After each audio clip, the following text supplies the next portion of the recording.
Knee replacement कैसे करते हैं। मैं doctor Sanjay Kapoor, robotic joint replacement surgeon, health care today में आपका स्वागत करता हूं।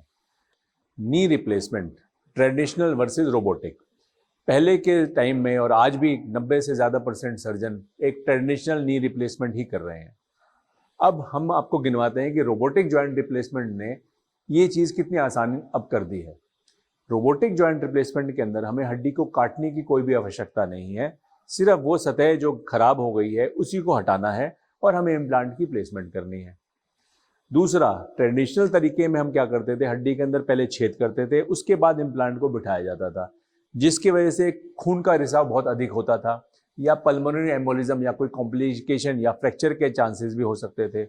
पर रोबोटिक टेक्निक में क्योंकि हमें हड्डी के अंदर कोई छेद ही नहीं करना, तो पेशेंट को फ्रैक्चर के रिस्क, ब्लड लॉस के रिस्क और पल्मोनरी एम्बोलिज्म के रिस्क बिल्कुल खत्म हो चुके हैं। नॉर्मल सर्जरी के अंदर रोड टू रिकवरी मतलब काफ़ी समय लगता था वापस मरीज को अपने नॉर्मल लाइफस्टाइल में वापस आने में, पर रोबोटिक सर्जरी में पेशेंट बहुत ही जल्दी रिकवर कर जाता है, बहुत जल्दी अपने नॉर्मल लाइफस्टाइल में पहुंच जाता है।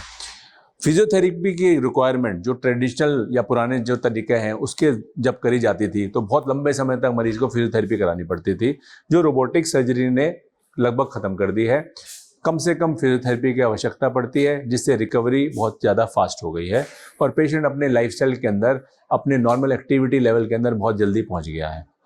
तो ये तमाम बातों को कंसिडर करते हुए अगर आपके मन में ये डर है कि जॉइंट रिप्लेसमेंट सर्जरी बहुत ही बड़ी सर्जरी है, इससे हमें पता नहीं कैसे रिकवरी होगी, तो ये संशय या ये शक अपने दिमाग से हम निकाल देना चाहिए, क्योंकि इस टेक्निक ने इस सर्जरी को बहुत ही अच्छे से ईजी, मरीज के लिए बहुत फ्रेंडली और फास्टर रिकवरी की तरफ मोड़ दिया है।